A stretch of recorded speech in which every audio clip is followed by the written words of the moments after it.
The one point I would make is you're right. One, we wouldn't recommend an FTE-based pricing structure for infrastructure services.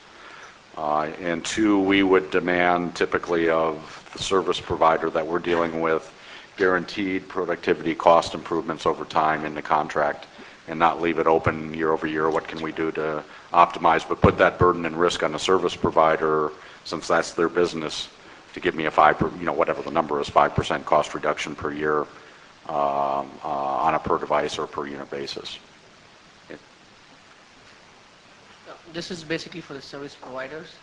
I suppose there will be a lot of tools and technologies, products that will be used for providing the remote infrastructure management.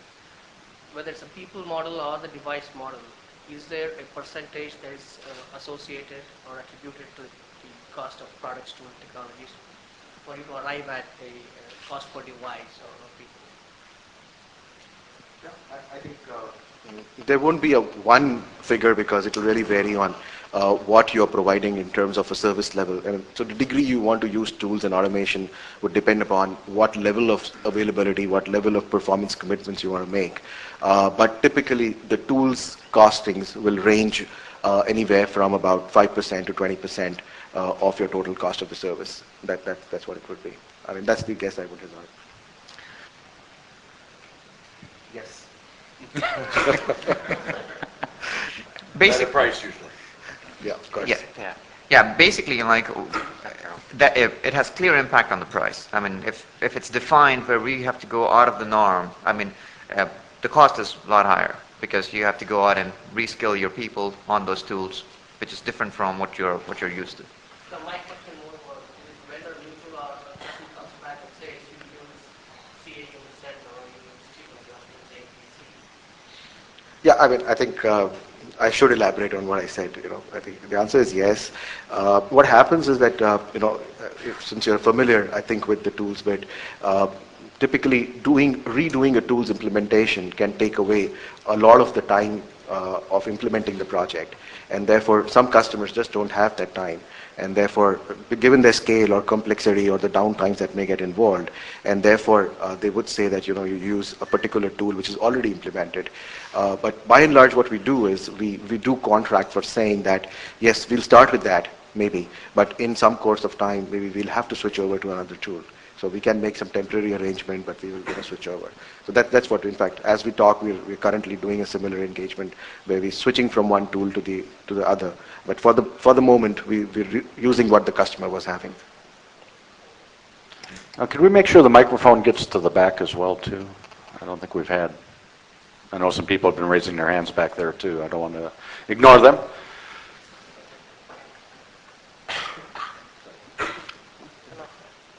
While the microphone is going back there, one of the interesting things from a higher level perspective is vendors, suppliers tend to stratify into those that will be flexible about what tool they use, and there have other vendors that won't do a deal unless they get the efficiencies out of a common platform. So.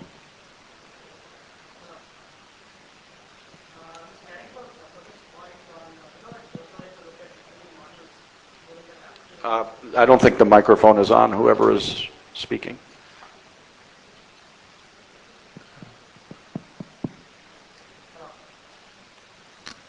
Hello, am I audible? That's why we didn't have any questions from the back. The microphone isn't working. Hello, is it better? Just looking at Santosh's point that it's worthwhile to look at utility models given the capital intensive nature of infrastructure investments. What we have seen is players around the world like IBM's, EDS, etc. have been willing to take clients' assets on their books, while the Indian firms have been reluctant to do so in the past. My question is twofold, and it's to both Santosh as well as Swapan. One is, can the service providers actually add any efficiency by owning the assets on their books? And two, will this impact the India story in terms of remote infrastructure management work coming to India in a negative way if they continue to be reluctant to take assets on their books? Yeah, I would let Swapan answer that. So I think the assets transfer bit has been more of a game of finance and convenience. Finance from the customer side and convenience from the vendor side. And I'll quickly elaborate on this. Finance is basically, you take away the capital part and make it, revenue, and therefore that works for the customer from his balance sheet or whatever, that point of view. But there are tremendous drawbacks in doing that for the customer. Okay, and therefore there is not,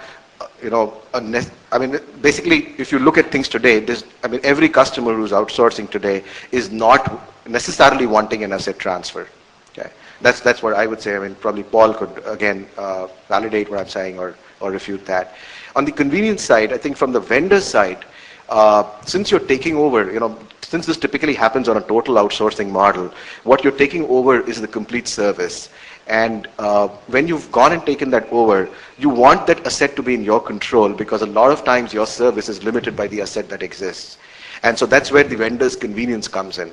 Now, the Indian company answer to it is that, why I called it convenience and not a necessity from a vendor side, is that there are other ways by which you can ensure that you don't land into trouble by not picking up the assets. And that's the approach that can be taken. So the Indian vendors shying away from not taking assets on their books is not that they are, in principle against it, or it will harm them in some way or anything. It's just that, you don't see a value in directly taking it over. The key point is to solve the problem of what that asset, has, or the legacy asset infrastructure has, and therefore go and attend to that problem. So that's the way it's being responded to now. From a customer perspective, what our expectation is that the vendor negotiates a better deal with the hardware vendor. Today, it's more hardware vendors who are kind of selling the utility model because it's more easier for them to sell their hardware, and you get locked into their hardware. And but you haven't, like an IBM or an EDS, it's easy for them to actually invest in that, but they also make their pound of flesh from it. They do make sure they recover their money. So it is kind of mixed. Some companies want to go that route, some are more hesitant to go that route. But it depends on your business and where you want to focus your capital. Well, I think that's exactly right. From a historical perspective, there was quite a bit of financial gamesmanship going on. Sarbanes-Oxley brought that to a screeching halt. In terms of the games that were being played with assets on the books, existing assets. I do think, though, that there has been a reduced demand by clients to take existing assets and move them to the service provider's books.